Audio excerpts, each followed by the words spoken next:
What's up, guys? This is James from the Timur podcast, and I've got another video here covering a faction for the mod Tsardoms Fall of Constantinople for the game Medieval 2 Total War. So I've been covering each faction. I'm planning on covering all of them eventually, but today I've got one of the smaller, more interesting factions, although some people might say less interesting factions, because this is definitely a faction I did not know much about prior to this mod, but that is the Principality of Cilli.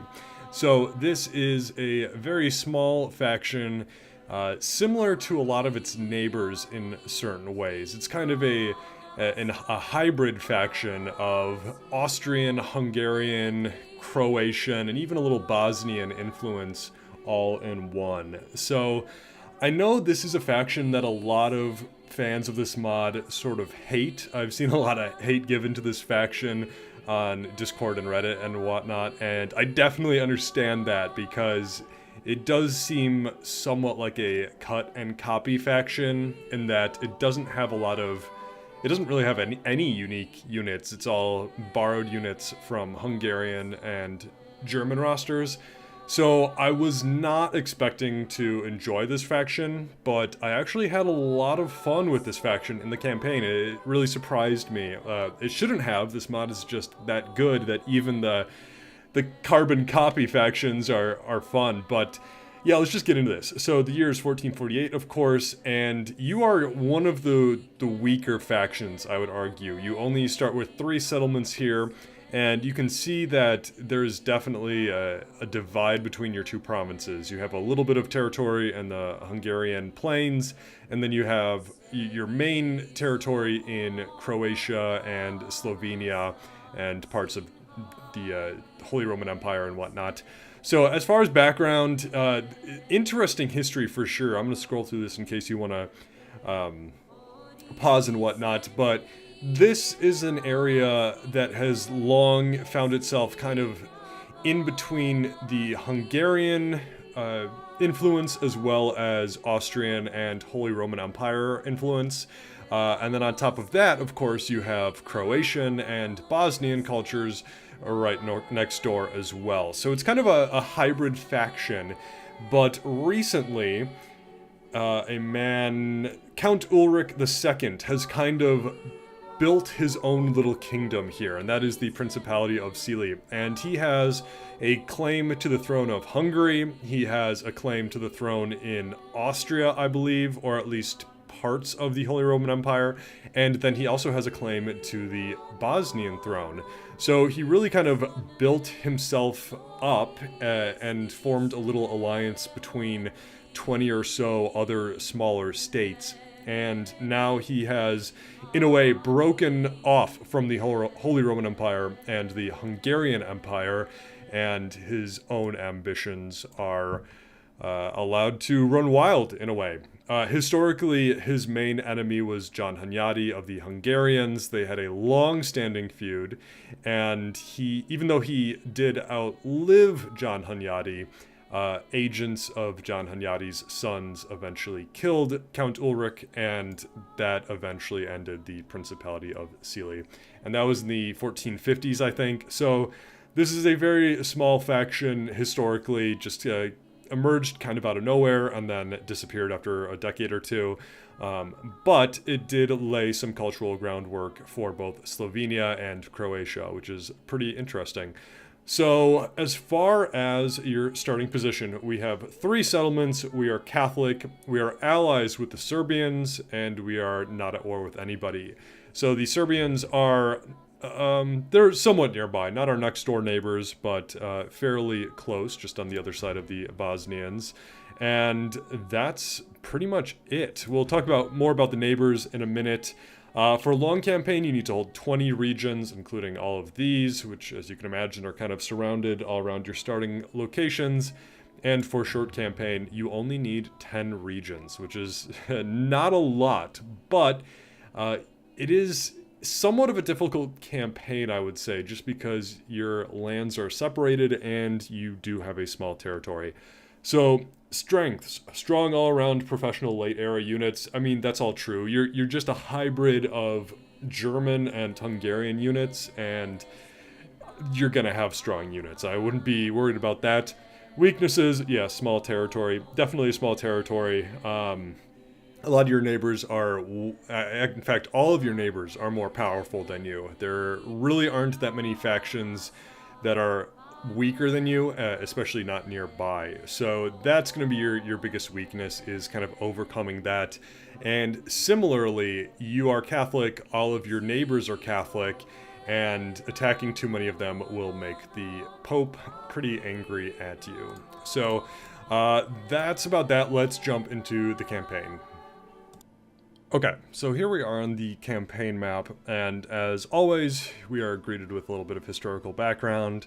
So there's more on the Principality of Cilli and Count Ulrich II, including the fact, which I missed earlier, that his wife has ties to the Byzantine nobility. So you have a claim to German titles, you have a claim to Hungarian titles, you have a claim to Croatian and Bosnian titles, and even not Holy Roman Empire, Byzantine titles as well. That is who Count Ulrich II is. So definitely an interesting guy, all sorts of things in his biography. And if we look at those titles that we can earn, you can see that there are Austrian titles, Bavarian, all of the German titles, as well as Bohemian and King of the Romans, Holy Roman Emperor, so you do have the possibility to earn that, and as well as King of Imperial Italy, King of Croatia and Dalmatia, Latin Emperor of Constantinople, Despot of Epirus, and Prince of Achaia. So all sorts of different claims that you do have a right to. It's just a matter of, can you obtain it? So here we are. Let's take a look at our starting position. Your capital is Cilli, of course, and it is a castle. It's got about 4,000 people in it, so it will take a little while to build up.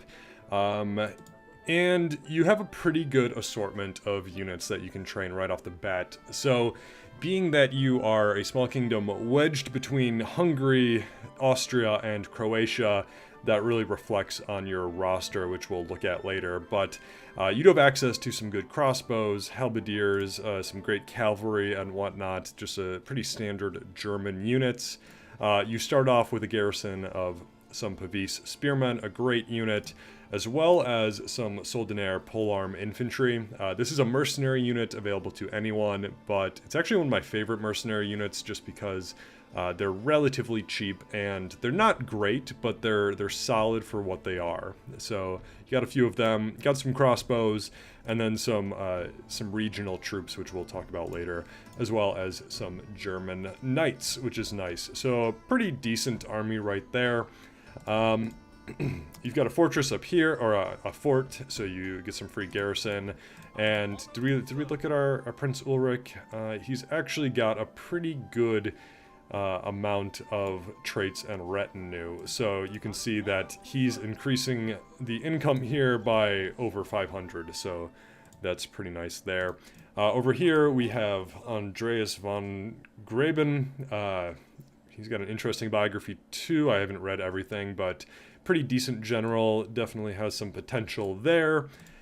And then moving down we have Zagreb, or Agram. And this is a nice city to have. You can definitely make a good amount of money here once built up. So over here we have Count Friedrich II. He's a pretty good administrator. He is part of the Order of the Dragon. We just covered Vlad Dracul, so this man is a part of the same order as well, which is kind of neat. Yeah, definitely got some chivalry, so that's nice. I would probably leave him as the administrator of Agram just because of all those benefits that he brings there. Let's see how much money he's bringing in. Yeah, he's bringing in a good amount of money, so a good governor to have. And we have some nice access to Croatian troops, as well as some German and other Slavic units, so that's nice.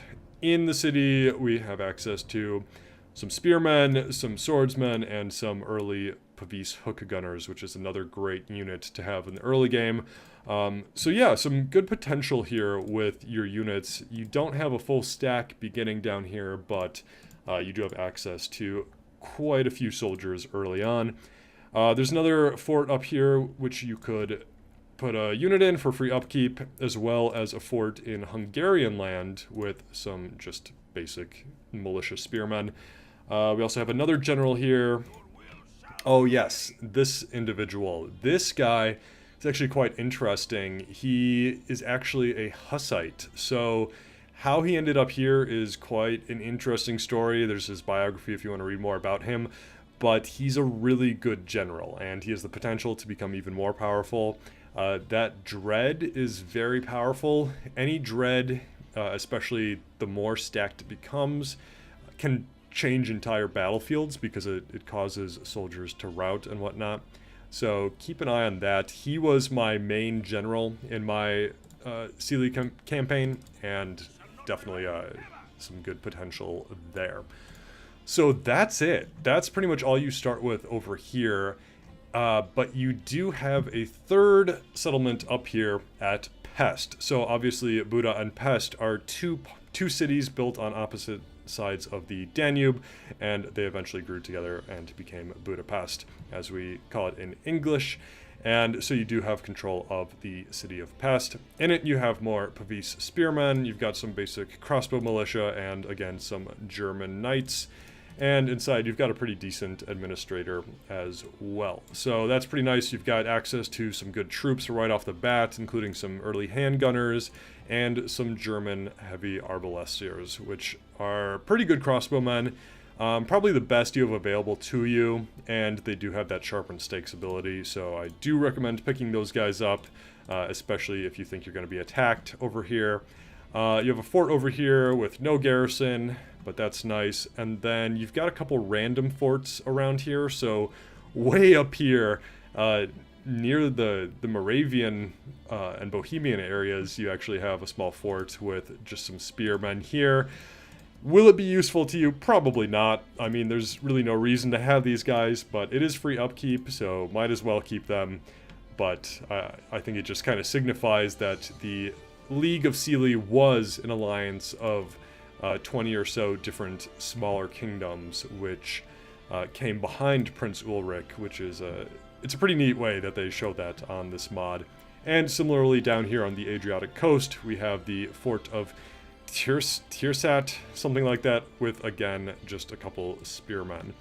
And that's it. So not a lot going on for you at the beginning of the game, but definitely some potential.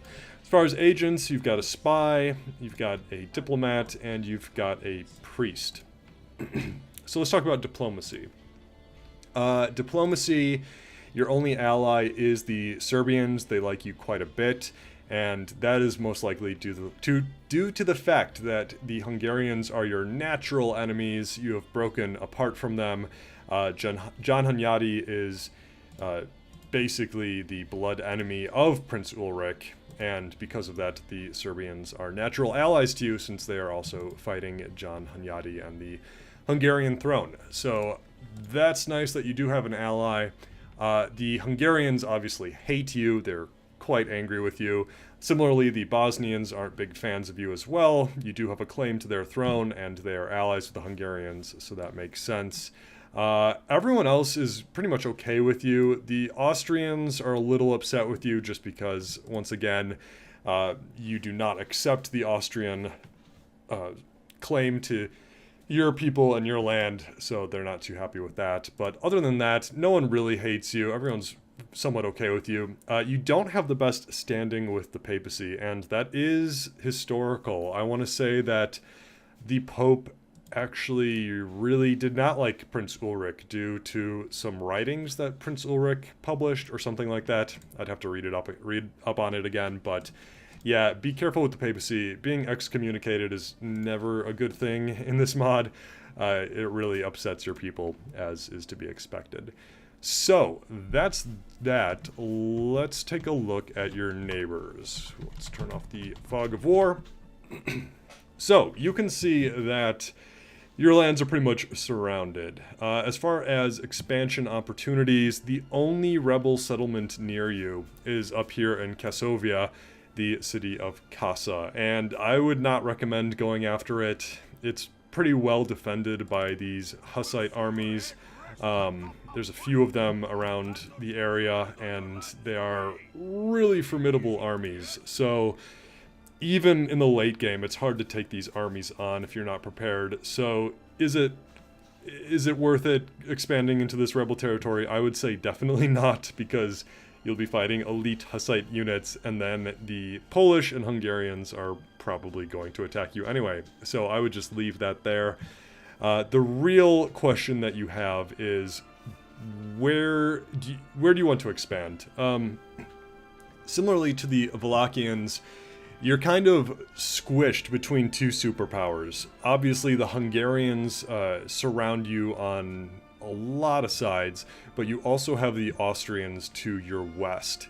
And the Austrians, while not as strong as the Hungarians, are very, very formidable. They're kind of like a tier 2 superpower. They start off with a good amount of excellent troops, some very large armies, as you can see, and a pretty strong economy on top of that. So the big question is, do you want to ally with the Austrians and attack the Hungarians, or accept Hungarian sovereignty and attack the Austrians? Of course, you don't have to do that. That's just kind of how I see the AI playing a lot of times. Usually what happens is the AI allies with the Austrians and goes to war with the Hungarians, but you don't have to follow the same path, obviously. So yes, the Hungarians do surround you in a lot of places, and they are far more powerful than you. It's going to be a tough battle if you go against the Hungarians, because they want you gone. It's a thorn in their side, and when I cover the Hungarians, probably the first thing I'll say is take out the Principality of Cilli. It's just a thorn in the Hungarian side, so be careful with them. They have a lot of good armies. John Hunyadi is down here near Serbia, but a lot of times he will move to the west or move to the east, so it is not a given that he will fight the Ottomans at the Battle of Kosovo. He could very likely come over to squash you out, so be careful with that.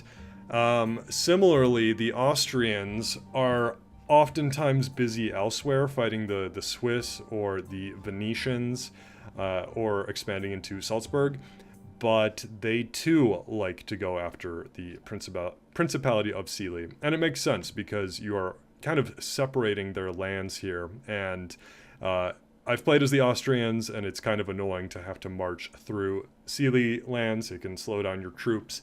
So be careful of the Austrians too. I would say the worst case scenario for you is the Austrians and the Hungarians forming an alliance against you. That is probably the nightmare for Cilli, and it's a very real possibility. I've seen that happen a few times with the AI. So I would highly recommend allying with one of them before they can ally with each other. And I would recommend allying with Austria first, just to secure your western border. Again, it's a short-term solution so that you can win some territory against the Hungarians, build up your kingdom a little bit, and then you can focus on the Austrians when the time is right. Another thing to look out for is, although you don't border the Venetians are very powerful, and they are fairly close. So I have seen the Venetians expand into Croatia and Slovenia, and even as far as taking Zagreb. So be careful with that. They are a very powerful faction, and usually they stick around in northern Italy, but I definitely have seen them expand eastwards. And similarly with the Bosnians and the Republic of Ragusa, they're not your neighbor at the beginning of the game. The Bosnians are much closer, but I would just keep an eye on them, because if Ragusa expands into Croatia, as it often does, that means they're going to be closer to you, and I have seen Ragusa and Cilli go to war before. And the Bosnians are usually preoccupied with the Serbians to give you much trouble at the beginning, but if they do manage to push the Serbians back, because they're allies with the Hungarians, I have definitely seen the Bosnians attack Cilli before. I've seen them even take Zagreb a few times. So Yeah, you gotta kind of be careful with everybody. Hungarians and Austrians first, obviously, but there are many other sleeping powers nearby. So just be careful. Pick your allies closely and just avoid that Austrian-Hungarian alliance at all costs, because that would be really hard to fight. As far as up here in Pest, the only advice I have is build up the garrison a little bit. The Hungarians often leave you alone, but if you attack them, they likely will attack Pest. I would build up these guys as quickly as possible just so you have those sharpened stakes if you need them. And then also, once it's turn 10 or 11, you can get some really good Hussite mercenaries in this area to beef up your garrison a little bit. But I would focus on just holding Pest until you're able to kind of expand from your Croatian and Slovenian regions. But that's just me. I've seen some people just give up Pest entirely because it is difficult to hold at times. That's it for your neighbors and whatnot. For as far as economy goes, you actually start off with a very decent amount of money. 11,000 means that you can start building pretty much everywhere, as well as recruiting, and you don't have to worry about it right away. So that's good. It is a fairly rich area of the map, especially once you have access to the Adriatic, and then Buda and Vienna and Passoni, or however you say this fortress, those are all really rich settlements, so I would definitely suggest expanding there eventually. But as far as your first expansion, if you take the route of allying with the Austrians, probably the best expansion is to take the Hungarian lands in between your two regions to kind of unite your two regions together. So that's also nice because the Hungarians don't have the best garrison at first. They definitely have some units here that you gotta watch out for, but you also have quite a bit of units too. So it's not the hardest fight to take these Hungarian settlements in kind of a blitzkrieg, but just be mindful that they will send reinforcements almost immediately. And it will upset the Pope too, because if you take a look at this, the Pope really likes Hungary and he does not like you. So just be mindful of that. If you are excommunicated, I have never seen the AI call a crusade, so you don't have to worry about that. But it will definitely hurt your public order. So it's best to avoid it if possible. And the only other thing with expanding into Hungarian territory is it does usually lead to the Bosnians attacking you as well, just because they are allied with the Hungarians. So be ready for a fight when you expand into Hungarian lands. What I did is I waited a while. I waited 15 or 20 turns until I expanded at all, which is not usually what I do. I'm usually a very aggressive expander, usually sending out my armies from like turn 2 or 3, but with Cilli, I consolidated first. I built up my cannon foundries in order to get those cannons to help me take cities quicker, and also just disbanding some of my more expensive troops and focusing on stabilizing my economy, finding those allies, and then taking the war to the Hungarians. As far as natural allies and natural enemies, it's really just kind of up to you how you want to play it.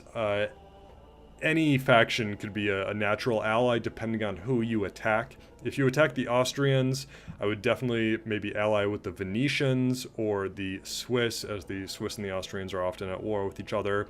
Bavarians could be another just natural ally. The Polish could be a nice ally to have if you're able to ally with them before the Hungarians do. The Hungarians and the Poles usually form an alliance pretty quickly, but not every time. Other than that, it really just depends who you decide to attack. So I think that pretty much covers it. This is probably going to be a shorter episode just because this is a faction that is...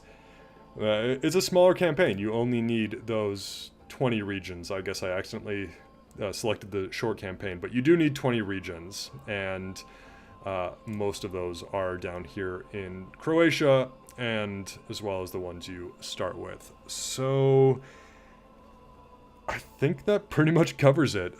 Do we have any unique buildings? Yes, we have the Princely Palace in Cilli. So that gives us some nice bonuses. It's where we can train our princess. There's some little historical background, which is cool. And then in Pest, there might be... No, it's in Buda. Okay. Well, yeah, that's pretty much it. So... yeah, I'll talk more about the campaign side of things when we look at my campaign, but let's look at the roster of Cilli real quick. Okay, so the roster of Cilli is quite unusual in that they don't really have any unique units per se. Like I said, they're really just a combination of Croatian, German, Hungarian units with some Bosnian and Ragusan units thrown in there. It's just kind of a unique roster. I'm going to go through it really quickly because most, if not all of these units I've covered before, but I do want to take special attention to go through the Croatian roster because you obviously do start with control over some Croatian provinces, and you are one of the factions that can recruit all of the Croatian units. I think Hungary is the only other unit that, or faction that can do that. Some Croatian units are available to everybody, but some of the better ones only a few factions have access to, including you. So starting off, we have the Berg Spearmen. We've talked about them before. They're your German, very just basic militia spear unit, and there's really nothing too special about them, not too much to say. We've covered them before. 13 defense, attack of 2. They're fine. They do the job they're given, which is basically garrison cities, get that free upkeep, and that's about that. I'm going to just keep this truck rolling. If you want more of an in-depth, feel free to check out some of the other German videos I've done where I talk about these guys more and most of the other units. Also, I did not include the German peasants, which really should be the first unit, just because we've talked about them before. They're peasants, they're kind of what you expect. So moving on. You do have access to the communal levy halberdiers, which I talked about when we did the Republic of Ragusa video. I actually quite like these guys. They're a very cheap halberd unit. They cannot make that spear wall, but they do have a bonus against cavalry and armor. They do have a little bit of armor themselves, but it's not too much. They'll be killed pretty easily, but for a cheap halberd unit, they are quite valuable. So 3 attack, a charge bonus of 4. All of that is quite nice paired with these abilities. For the money paid, they'll be fine, but they are a militia unit. They're not... no songs are going to be written about them and how they perform in battle. But then we also have the Berg Halberdiers, which if you've seen any of my German videos, you know how much I love these guys. They're not professional troops, but they are very good militia soldiers. So 12 defense is pretty good for a halberd unit. 5 attack, charge bonus of 4, and they get those bonuses against cavalry and armor. In any campaign I can get these guys, I will use them quite often, especially in the early portion of the campaign. You got to keep their morale up. They are just militia troops, but they can definitely do some damage and earn those veterancy bars. You also have access to the Pike Militia, similar to Ragusa, so these guys are locked behind a scripted event until, I forget what it's called, but it kind of revolutionizes, there we go, how Pike units work, or at least how certain factions are able to train them in the mod. So it happens fairly early on in the game, so you will get these guys fairly soon, and they're just an early tier Pike unit. They're going to lack against any other professional Pike units, but any Pikes are valuable, especially when up against a lot of cavalry. So that's about that. Fairly cheap. I want to say they take 2 or 3 turns to recruit, but they get that free upkeep, which is nice. And then we get to another unit I've talked quite a lot about, but I do love these guys, and that is the galley oarsmen. So you can get these guys all over the map on coastal regions, as different factions, and they're just a good early tier shock infantry. So effective against armor, a bonus fight in cavalry, good morale, good stamina. It says they're average, and I would agree with that, but if you need some cheap shock infantry, these guys definitely can fill that void. 12 defense is not great. They don't have that shield, even though they do have that shield, but it's on their back. They're not really using it. But I do like these guys. They're very cheap. They've got a cheap upkeep. I think it's like 154 or something. So easy to get once you're on the Adriatic coast, and I would recommend that. As far as your professional late game armies, though, these next 3 German units are your go-tos, I would say. Pavie Spearmen, you start with a few of them. You might be able to train them right away, but these are just... It's hard to beat these guys as just your main line of defense. The 21 defense is absurd. 4 attack, 4 charge is actually pretty high for spears. They have that excellent morale. They do lack a little bit with the stamina. They take 3 turns to recruit, and they're a little pricey with the upkeep and recruitment cost, but they're just a great hold-the-line unit, and if you can support them, they won't let you down. But I've talked about them before, so let's keep moving. Similarly, with other German factions, you get these Biedenhander men-at-arms. This is a great shock infantry unit. Attack of 10, charge of 7, so 17 if you get the charge. That's crazy. 25 defense. You can see that their armor is just... it's plate armor. It's great. They're gonna be able to kill a lot, and it's gonna be hard to kill them. Bonus fighting cavalry, good stamina, excellent morale. They take a while to train. You need a pretty high level barracks. They're a little pricey, but absolutely 100% worth it. Just a fantastic infantry unit. They work really well with the Pavise Spearmen. You have the Pavise Spearmen take the brunt of the cavalry charges and the missile fire, and then you flank and charge with the Biedenhander, and they are just amazing. Just a great unit. And similarly, you can train armored halberdiers. It will take a while to get these guys. You need to take a fortress, I believe, with a barracks built up. But once you do, they're just a great unit. 7 attack, charge bonus of 6, total defense of 26. They're just... yeah, they're some of the best German halberdiers you can get. Excellent morale, they'll fight forever. Again, it does take a while to train them, but once you have a few of them in your army, your main line of defense will be very solid.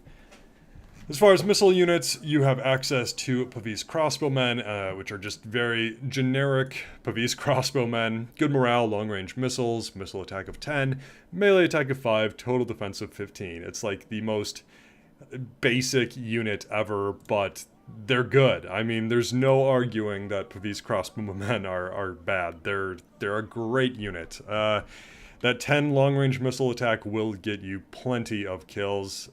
Good morale means they'll be able to take some hits and still fight. Avoid the melee, but if they do have to fight, 5 isn't bad. They're relatively cheap. They're relatively easy to train. Just, yeah, a great unit, but nothing that really sets them apart from some of their counterparts. I would recommend getting the German heavy arbalesters anytime you can. The 12 armor is really nice. No, they don't have the shields, but they have a higher missile attack. They have the same long-range missiles and good morale, and they can lay down those stakes. And just because of the stakes, I choose them over the Pavise crossbowmen, but in all honesty, in my campaign as Cilli, I used both of them probably equally as much, just because crossbows are crossbows. They're going to be powerful no matter what. So, great unit, but I've talked about all these units before, so let's keep moving. Similarly, you also have some early German handgunner units. The German handgunners here and the Pavise hook gunners.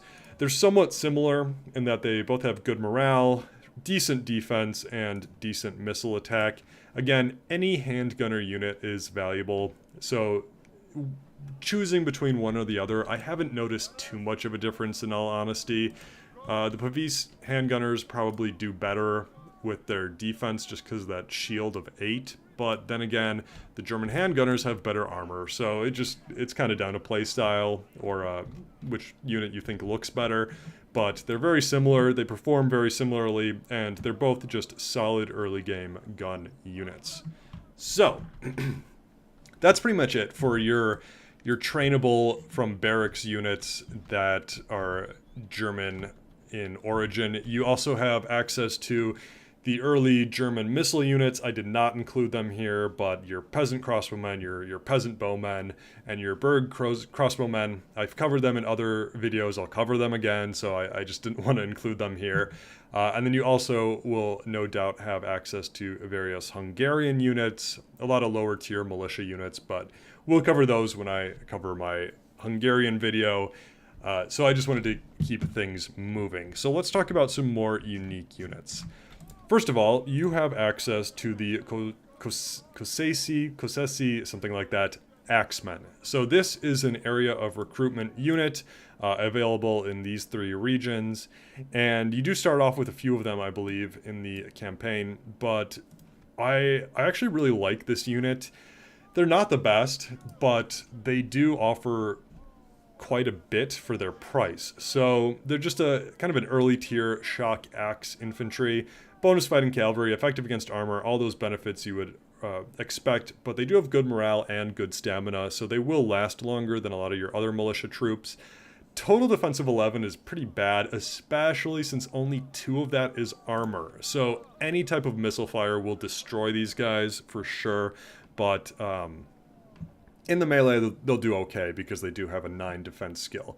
However, their attack is an 8 with a charge bonus of 5, so that can do a lot of damage, and I really also like their design. I think their axes look pretty awesome. So for the price, which I didn't include here and I didn't look up, but I know they're cheap. For the price, they're actually halfway decent, especially as like a backup reinforcement troop that you can throw in if you need.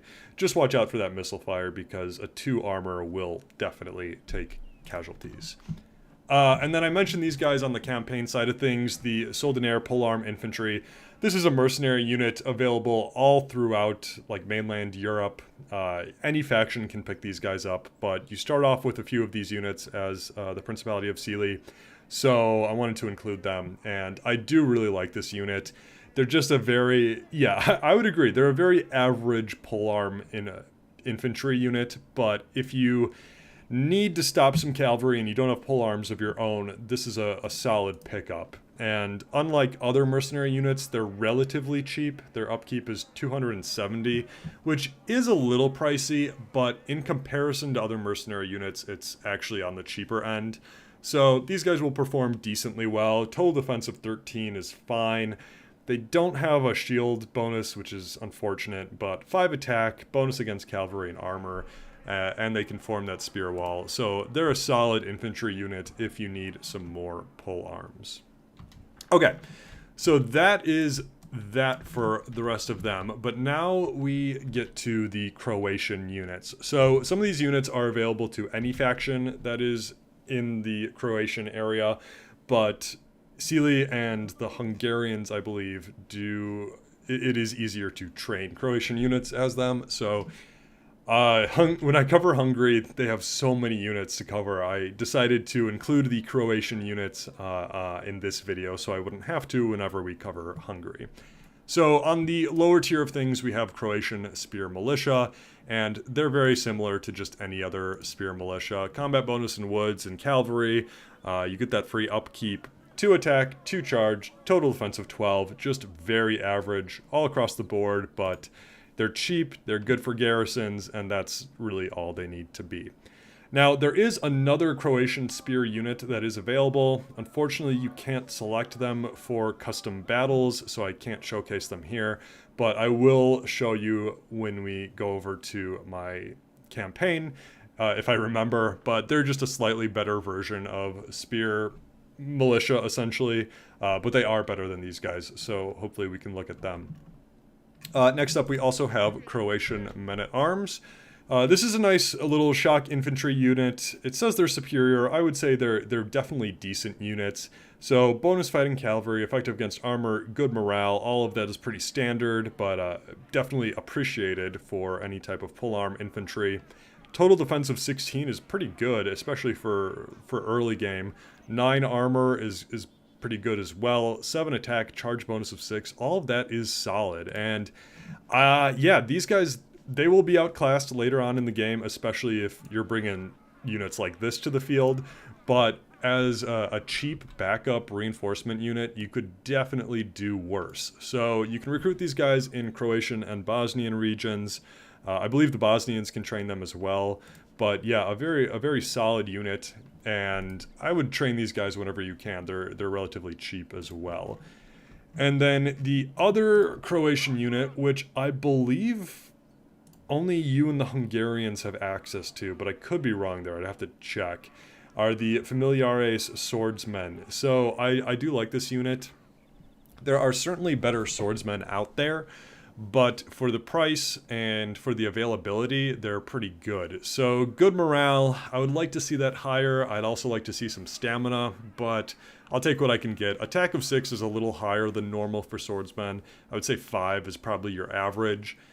Charge bonus of 4 is also a little higher, so both of those are good.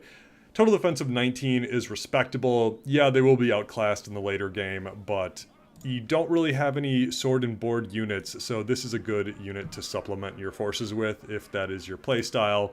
And I really like their design. These rectangular shields are kind of unique, and yeah, a pretty good unit. Again, watch that morale just because any type of cavalry charge will decimate these guys, but they're fairly cheap. Actually, they're really cheap. I take that back. They only cost 400 to recruit, which is insane.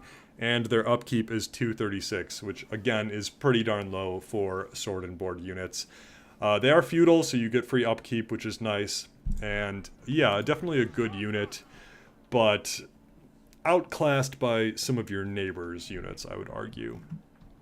As far as Croatian missile units, you do have a few options. You have Croatian crossbow militia. This is it's a peasant unit.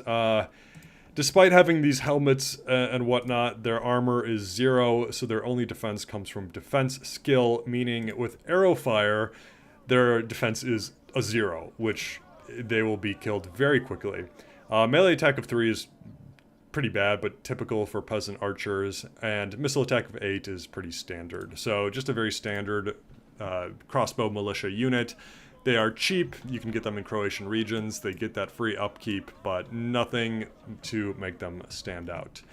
And similarly, the Croatian bow militia, this is another unit which is just very standard. Melee attack of 1, missile attack of 2, total defense of 2, all of this is standard for peasant bowmen. The only thing that makes them stand out is they're more expensive, so their upkeep is actually 110. Which, yes, that is still very cheap, but other peasant bowmen have upkeeps of like 66 or 75 or something like that. So I never train these guys. I don't really understand why they're in the mod, but they are, and you do have access to them, but there's just better units to have, especially for the price. But there is one Croatian unit that stands above all the rest. Well, there's actually some Croatian cavalry we have to talk about too. But as far as men who fight on foot, there is one exceptional unit, and that is the Uzkak Arkebusier or something like that. These guys are some of the best gun units in the entire mod. They are absolutely exceptional. They're a mercenary unit. They come later on in the game, so you won't be able to recruit them for a while, but once you do, they are absolutely phenomenal. They can use those sharpened stakes, which is great. They can hide in long grass, as they are doing now. Long-range missiles. They have very long-range missiles. They can shoot very far. Very good stamina and good morale. All of that really helps. Total defense of 8 is their only downside, because they will take arrow or gunfire casualties very easily, since only one of that is armor. But a melee attack of 6 is respectable for sure. It's the missile attack of 32, though, that just annihilates anything. Any volley from these men will just destroy the enemy, and it doesn't matter if they're heavily armored or lightly armored. These men will just destroy them. So this is definitely a unit worth waiting for. You can recruit them as other factions. They're a mercenary unit, but as the Principality of Cilli, you have probably the easiest access to them. So that's pretty much it. There are so many other units that, yes, you can train, but that's just kind of how this mod works. So let's look at the cavalry options really quickly. Okay, so the Principality of Cilli actually does have some good cavalry options, so let's just jump into this. We of course have the Ducal Bodyguard. I've talked about them before, I believe, but I'm sure I'll talk about them again later when I cover Austria. They're a fantastic bodyguard, arguably one of the best bodyguard units in the game. So they have all that inspires nearby troops, excellent morale, powerful charge, all that's pretty typical. But their charge bonus of 14, again, that's actually pretty typical too. Very strong, very respectable. 37 defense is what sets them apart from a lot of their neighbors. That is absurdly high. These guys are absolute tanks. They're just tanks. They take a lot of effort to kill, to bring down, and the only thing you gotta watch out for, other than guns and halberds and things like that, is getting surrounded, because there are only 23 men in the base unit, but just a great unit. As a secondary, they have a mace, which is armor piercing. I think it has an attack of 4, possibly more though. It might be 6. I can't remember if it's 4 or 6. I didn't write it down, but either way, a great secondary option to clobber enemy armor, but yes, just a great bodyguard unit. Similarly, we've talked about these guys before, the Mounted Sergeants, just a very standard medium cavalry unit, but one that I like quite a lot. Good morale, powerful charge, attack of 3, charge bonus of 15, total defense of 15. Their secondary is a sword of 5, so all of that is just as average as you can be, but medium cavalry is so powerful that I love it. It's a great unit to have. I'll definitely pick them up whenever I can. They're also relatively cheap, 600 to recruit, 255 for upkeep. And they're pretty easy to recruit too, pretty accessible, so you don't have to worry about that. And then we have your two options of heavy cavalry. So we have your Ritter Noble Cavalry. It's one of the best German cavalry units in the game. Probably one of the best cavalry units, actually. They're absolutely solid. Charge bonus of 18. Means that they can run anything down other than maybe polearms and stakes, but just absolutely devastating. Total defense of 31 means they too are just tanks of the medieval battlefield. The only thing I would say is their stamina's not great. They will tire fairly quickly, but you get a few charges in with them and your money is well worth it. They are a feudal unit, so you get that free upkeep. Their upkeep is 600, I believe, so very pricey. But if you have them in your cities with that free upkeep and bring them out when you need them, that's the best way to do it. As far as their secondary, they have a sword with an attack of 10, which is very respectable. That means they can slash anything down once they are in the melee. And then we have another Croatian unit. I really like the design of these guys, especially these winged shield type things.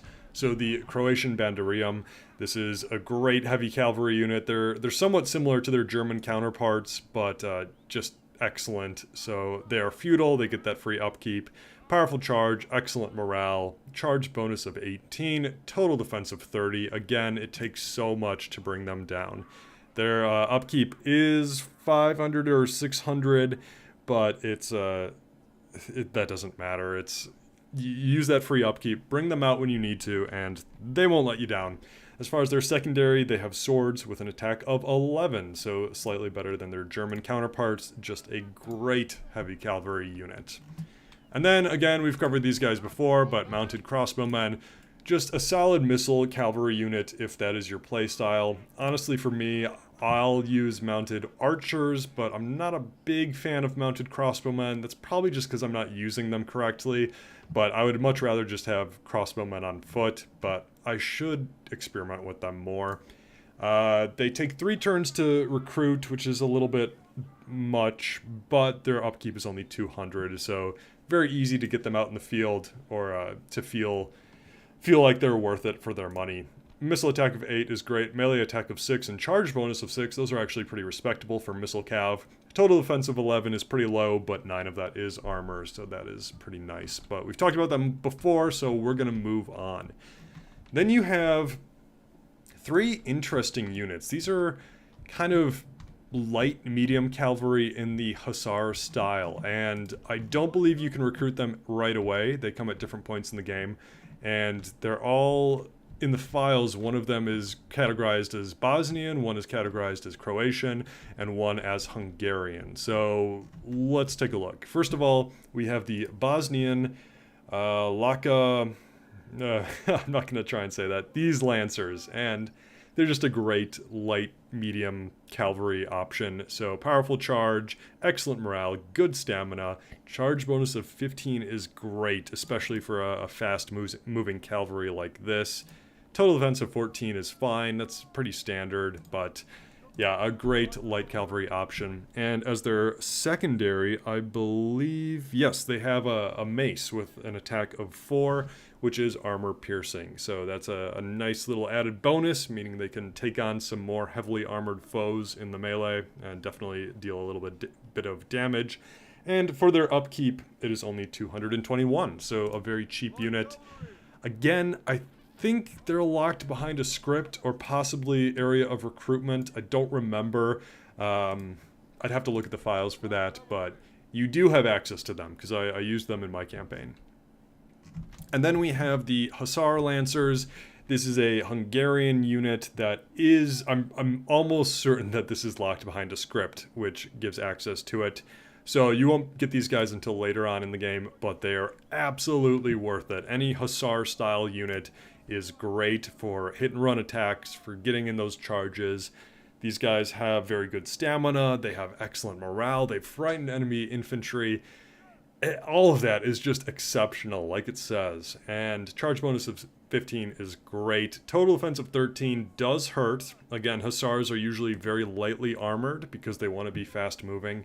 So watch out for that missile fire, but if you can get those charges in, 15 is great. As a secondary, they have a sword with an attack of 11, which is really good. So definitely a great unit, well worth the wait. And then finally, we have one more Croatian unit, and that is the... I forgot how to say this word. That's going to kill me. But these Croatian cavalry units, and they're good. They're not great, but they're definitely good. So there's 82 of them in a unit, which is nice. You get more than usual. And if you wanted to spread them out, you could take out a few infantry battalions with that charge. That's a lot of guys. But 14 defense is okay. Again, that's pretty standard for early medium tier cavalry. Charge attack of 17 is very good. That's actually really high. But other than that, they're pretty average. Their secondary is a sword with an attack of 5, which is actually a lot lower than I thought. That's like mounted sergeant level low. So again, it's fine, but it's not gonna do you too many benefits in the later game. But just because there's 82 of them, that does make it worth it, I would argue. They take 2 turns to recruit, but their upkeep is only 309, so for that price, they're definitely worth it. So, interesting arrangement of cavalry. You've got a good mix of heavy cavalry and medium cavalry, and your medium cavalry is reasonably priced, so that is pretty nice.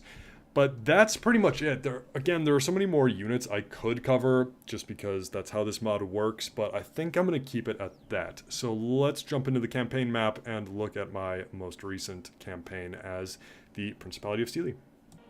Alright, so it is 1459 AD, I am 47 turns in, and I've pretty much won the campaign. If we look here, I hold 19 of the 20 regions. Actually, I take that all back. I forgot. I did this campaign quite a while ago, and then I realized I was actually kind of far off from winning it, and then I never went back to it, I guess. But there are still several settlements it looks like I need to control.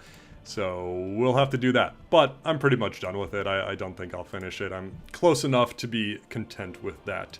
So as you can see, again, not the richest of settlements to begin with. I've built them up and I'm not making too much, but that's pretty much that. Oh, but before I begin, this is the other Croatian unit that you have access to, but it didn't show up in the custom battle, and it's just a slightly better spear unit. So defensive 15 instead of 12, and attack of 3 instead of 2. I have a swordsmith guild here, so it does show up differently, but yeah, a slightly better spear unit. So that is that.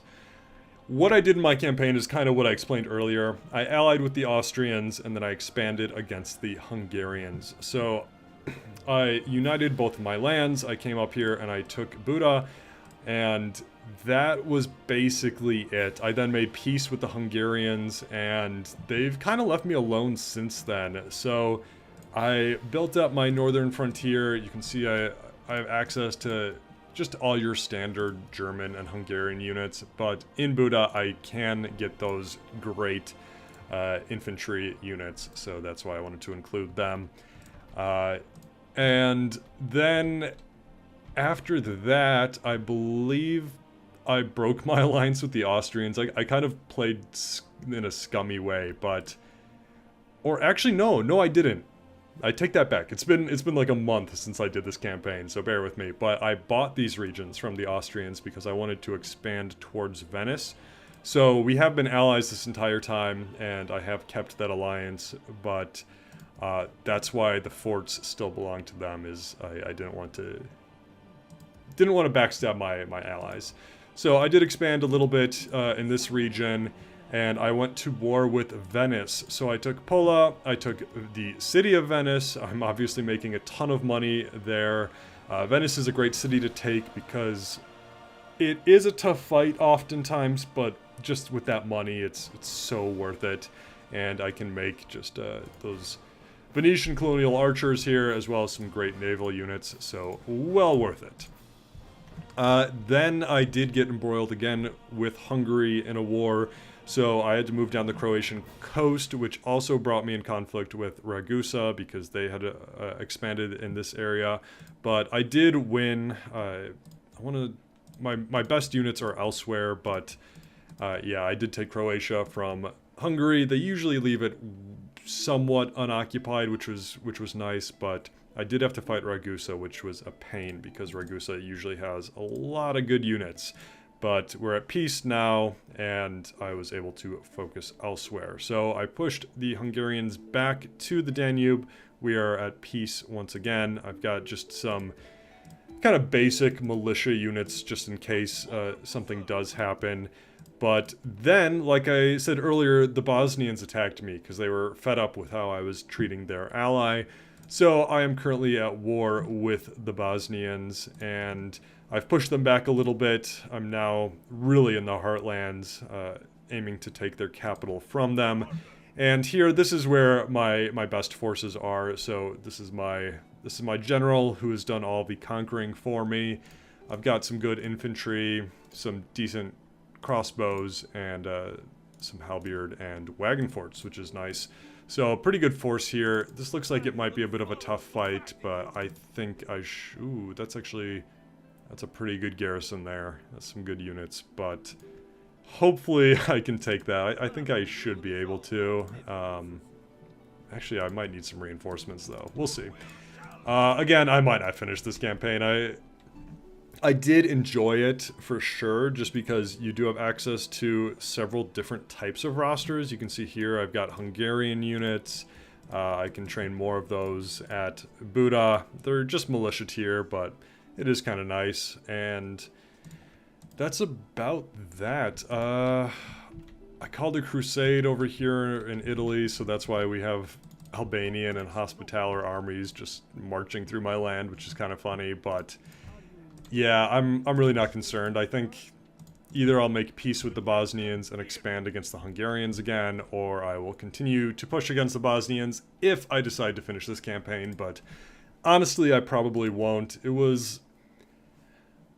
I don't know how to rate this campaign. It was definitely interesting, and it was more fun and unique than I thought it was going to be, but it just doesn't compare to some of the other factions. Like, the amount of role-playing that you can do with, say, the Roman Empire, or the Wallachians, or the Venetians, or the Ottomans, or whomever else, it just doesn't compare to a small principality that lasted for a decade or two and then just kind of disappeared. So that, and the fact that you don't really have any unique units, kind of does put a damper on this campaign. But with that said, I would still say they're definitely worth playing as.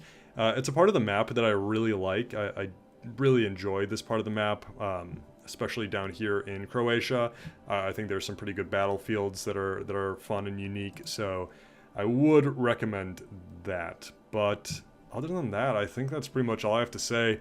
Hopefully this video is a little shorter. That's kind of what I was going for, but we shall see when I edit. So, actually, just to see, let's see. I don't even remember what the world looks like. Okay, very standard occupation. Looks like the Hospitallers took Crete. Ottomans are doing a really good job. They're expanding in all directions, it looks like. Poland and Moldova, that's pretty typical. Looks like the Milanese took Innsbruck, that's kind of interesting. But other than that, it looks like a fairly standard game, the way this is playing out. So yeah, that's pretty much it. Next time, hopefully I'll cover a bigger faction, but we will see how that plays out. It takes a lot of time to make these, but thanks so much for watching. I do appreciate it. If you are interested in 14th and 15th and 13th century history, I have a podcast called the Timur Podcast, where I cover the life, conquests, and character and legacy of Amir Timur, the infamous Central Asian conqueror. So if that sounds interesting, there are details in the description below. Other than that, I will see you next time. Thanks for watching.